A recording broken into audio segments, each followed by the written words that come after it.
I'm Ed McDonald. I'm here to tell you how I came to write my book, Cyber War Attack. It is the first of three books about an attack by the North Koreans on the United States power grid, crashing the power grid and plunging us into darkness. Not for a day, not for a year, not for 5 years, not for 10 years. At least 15 years would be taken to rebuild our grid.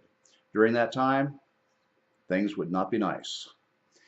I wish that I could say this was fiction, but a lot of people who are knowledgeable about these things believe that this is very much a possibility, almost absolutely a possibility, and a lot of them are afraid that it can happen. Now, the reason we're afraid that it can happen is North Korea is the one nation which is not afraid of our retaliation, because the leader of that country is unstable and actually believes he could get away with it. There are several other nations that could do this, but they're all too wise to try and do it.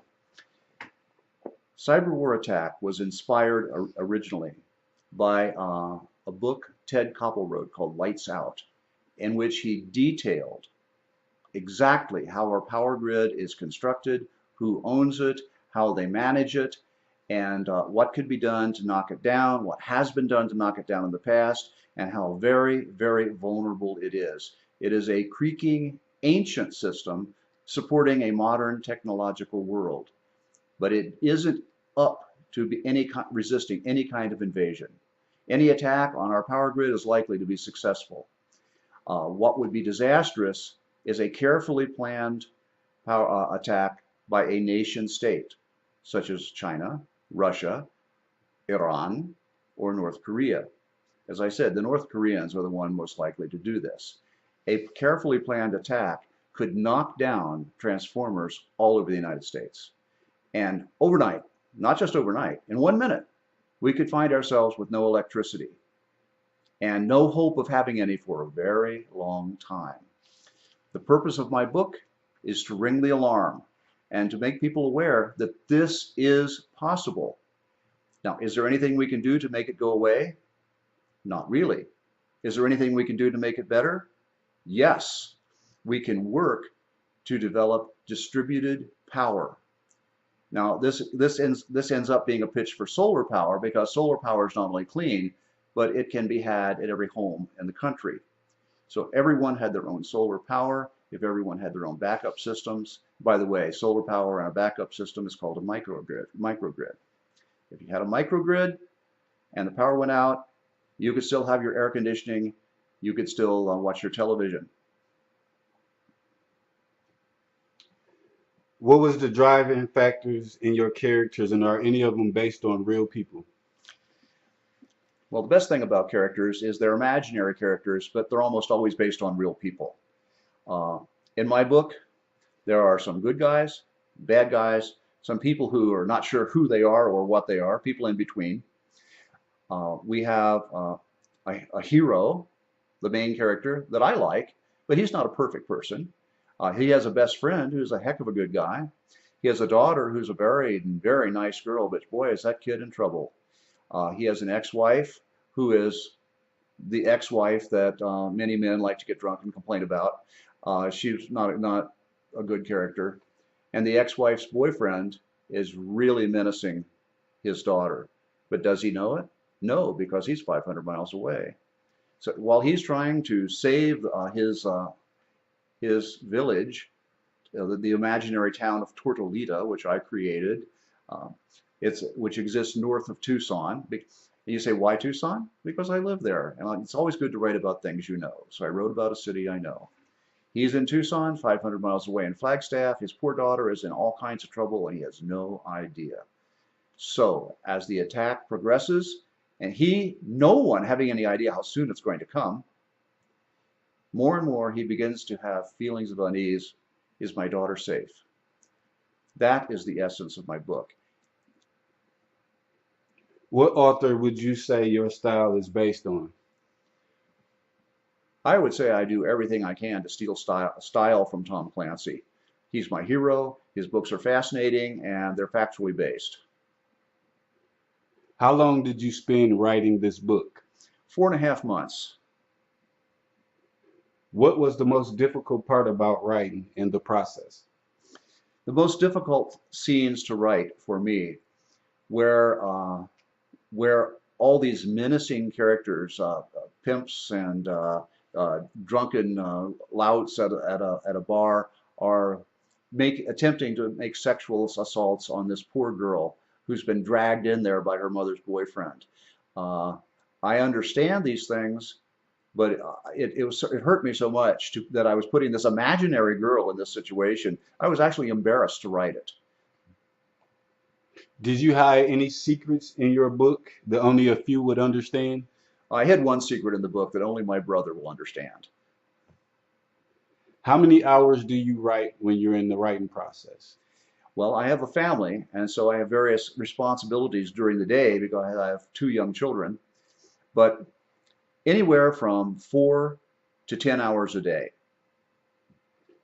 As an author, what can we expect from you next? Next, you can expect more of the same. I have finished Cyber War Attack, and at the end of it, I included the first 13 pages of Cyber War Invasion. Cyber War Invasion is not going to have the same soap opera kind of concerns about this guy's daughter, because that will have been dealt with one way or another. But there will be a lot more violence and concerns in this in the second book. Terrible things will happen. Uh, Characters will die, and you know, authors hate killing a character even more than readers enjoy seeing the character killed. Because when we create a character, if they're a good character, they become real in our mind. And a good character is someone that not necessarily is a nice person, but one that's interesting to the reader, which makes them interesting to the writer, which makes it just break your heart when you have to kill them. What's your favorite unappreciated novel? Herman Melville. When I was a boy, I thought Herman Melville was a dried up, goofy old man whose meanderings in fiction would just bore me to death. Fortunately, when I was getting my degree in literature, I had an inspired professor, John McElroy, who explained what an amazing guy Herman Melville was. He was like he was like a Superman of writers. It was a heroic character, and his heart was broken because no one appreciated him. They all liked his smarmy adventure stories, but when he wrote something brilliant, everybody said, "Oh, poo-poo, this is terrible." What authors did you dislike growing up but learn to respect? Shakespeare. When I was growing up and when I was doing my undergraduate studies at the university, I thought everybody who loved Shakespeare was just a poser who didn't really like Shakespeare, but they wanted everybody to think that they were a member of the literati. I didn't like Shakespeare until I was a graduate teaching assistant at the University of Arizona, and I had to teach Hamlet, which I forced myself to read because I was a good teacher and I had to read it. And I was trudging through it and hating every moment of it when I imagined, how about if I imagined this being spoken by an actor? And I remembered Richard Burton, a great Welsh actor. He had this wonderful voice. And I started imagining his voice reading Hamlet's lines. And suddenly it dawned on me, this is great. How did publishing Cyber War Attacks change how you feel about being an author? Well, first of all, it made me realize that I am an author. In the past, I've started different things and never felt inspired to finish them. And even when I began writing Cyber War Attack, I didn't have a lot of faith I'd finish it. And got a fire lit under me, and I wrote the book. I published the book, and what made me really feel like an author is as more and more people read the book, they all send me the same comment. They say, "Mr. McDonald, when are you bringing out the next book?" And that has made me realize that I am an author, and that has affected the way I create my characters. Before, I thought of my characters as basically instruments of the drama. That is to say, they had to be people who carried the storyline. More and more, I realize that people do read something for the storyline, but more than that, they read it for the characters because they want to empathize with the characters. They want to love them, they want to hate them, they want to try and figure them out. And that is what real people are all about. And basically, my characters in Cyber War Attack came to be real people in my mind. When I had to do something bad to them, I felt bad. When I had to kill them, I felt awful. When they survived, I thought it was great. When something exceptional happened to them or they succeeded at something, I felt good. And this is all going on in my mind. It's not real. And I began to realize that's what people buy a book for, is they want to share those thrills. And so every book I write from now on, I'm going to have a better understanding of the importance of the reality of the characters and how it affects the reader. If you can give any advice to an inspiring author, what would it be? The same advice that everybody else gives. It's a cliche, and you feel kind of cheated hearing this, but the answer is write. Write and keep writing. The more you write, the better you get at it. As you write some things that are just awful, and that punishes you to read it, but it inspires you to do a better job. And you should begin to see where your mistakes are.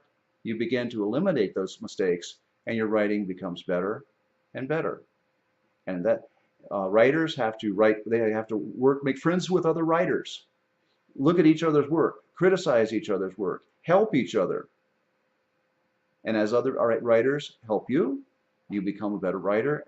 And this is pretty much what most of us have to do, except for those a few brilliant geniuses who we're not going to talk about them because they're spoiling it for the rest of us. All right, that concludes our interview with Ed McDonald. Is there anything you would like the people to know? Anything else, Ed? All I can say is thank you for listening to me. For those who read my books, I say thank you for enjoying this world that I've created, and I bless you for considering it. I hope you all love it.